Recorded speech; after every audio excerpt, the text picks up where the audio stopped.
बच्चों, पिछले वीडियो में हमने देखा था कि यदि आपके पास एक कुंडली PQRS है और यदि आप उसको एक समान चुंबकीय क्षेत्र में रखते हैं तो इस कुंडली पर एक बलाघूर्ण कार्य करता है।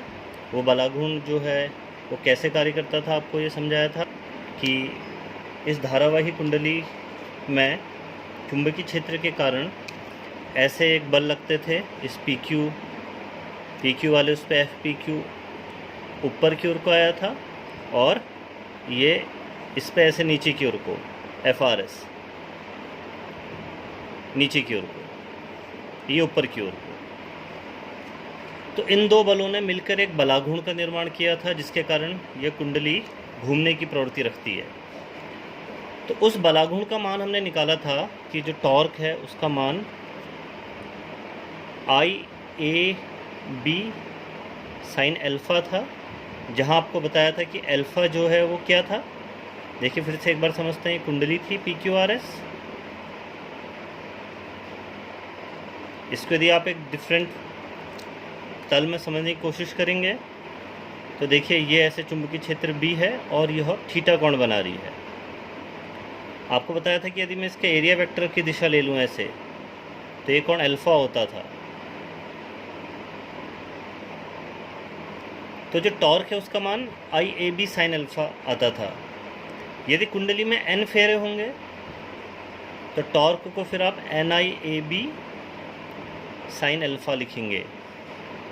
यदि n फेरे हैं कुंडली में, ये सिर्फ एक फेरे वाली कुंडली है। यदि दो फेरे हैं तो टॉर्क डबल हो जाएगा, तीन फेरे हैं तो ट्रिपल हो जाएगा और n फेरे हैं तो n गुना हो जाएगा, n टाइम्स हो जाएगा। तो आपको ये बताया था कि जो NIA है इसको आप m बोलते हैं और जो फॉर्मूला बनता था वो बनता था MB साइन अल्फ़ा। ये जो m है इसको आप बोलते हो कुंडली का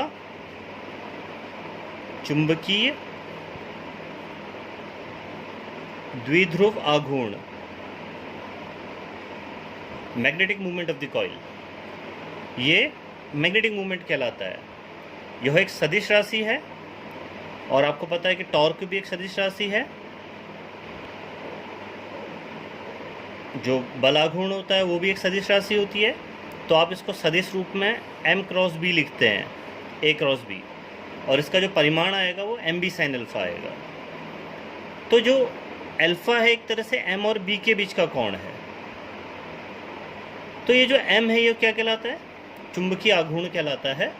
और इस M का जो परिमाण है, M का जो परिमाण है वह NIA होता है, जहाँ N कुंडली में फेरों की संख्या है, I कुंडली में बहने वाली धारा है तथा A कुंडली का क्षेत्रफल है।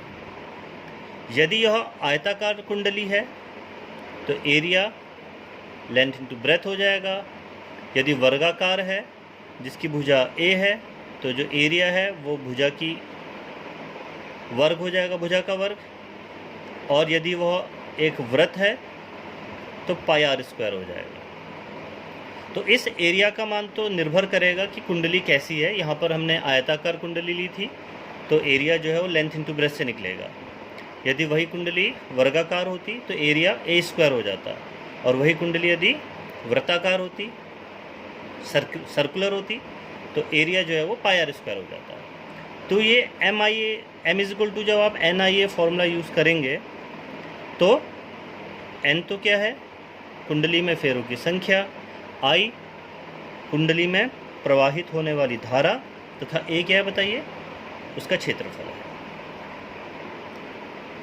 अब जैसे मैंने आपको बताया कि M एक वेक्टर है, एक सदिश है, तो इसकी दिशा कैसे निकलेगी? दिशा बहुत सिंपल है इसकी।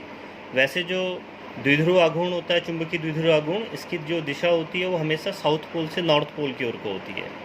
चुंबक के दक्षिणी ध्रुव से उत्तरी ध्रुव की ओर को। तो जो M की जो दिशा है वो साउथ पोल से नॉर्थ पोल की ओर को होती है सदैव। तो यदि मुझे किसी कुंडली के लिए इसकी दिशा निकालनी है तो बहुत सिंपल सा रूल है। देखिए, माना मैं एक वृत्ताकार कुंडली ले रहा हूँ, धारा उसमें ऐसे बह रही है और मुझे M की दिशा देखनी है। तो एक तो बिल्कुल क्लियर है कि M इस तल, जिस तल में कुंडली है उसके लंबवत होगा, और लंबवत दो दिशाएं हो सकती हैं। देखिए, एक जैसे इस तल की यदि मैं बात करूं तो इस तल के लंबवत एक दिशा ऊपर की ओर को हो सकती है या नीचे की ओर को। इस तल के लंबवत दो दिशाएं हो सकती हैं, तो ऐसे ऊपर को या फिर ऐसे नीचे को। तो M की दिशा कहाँ की ओर को होगी? इसके लिए बड़ा सिंपल सा रूल है जो हम चुंबकीय क्षेत्र की दिशा निकालने के लिए भी प्रयोग करते हैं, राइट हैंड रूल। ऐसे मैंने अपने दाएं हाथ की अंगुलियों को ऐसे घुमाया जिस प्रकार से धारा घूम रही है, और मेरा अंगूठा कहाँ की ओर को आ रहा है? ऊपर की ओर को आ रहा है। तो इसका मतलब M की जो दिशा है वो भी ऊपर की ओर को होगी। तो इस कुंडली का जो चुंबकीय आघूर्ण है वो ऊपर की ओर को है। यदि धारा ऐसे प्रवाहित हो रही होती क्लॉकवाइज ऐसे, तो अब देखिए मैंने फिर अपने दाएं हाथ को लिया और इस बार मेरी उंगलियां ऐसे घूमेंगी। देखिए, क्योंकि धारा क्लॉकवाइज घूम रही है, तो अंगूठा कहाँ की ओर को आ रहा है? देखिए, ये देखिए ऐसे था, यहाँ पर तो धारा ऐसे बह रही थी तो अंगूठा ऊपर को आया था, धारा ऐसे बह रही है तो अंगूठा नीचे की ओर को। तो इसका मतलब यहाँ पर जो इस कुंडली का जो चुंबकीय आघूर्ण है उसकी दिशा नीचे की ओर को होगी। तो इस प्रकार से आप किसी भी कुंडली के लिए धारा की दिशा के अनुसार आप उसका चुंबकीय द्विध्रुव आघूर्ण की दिशा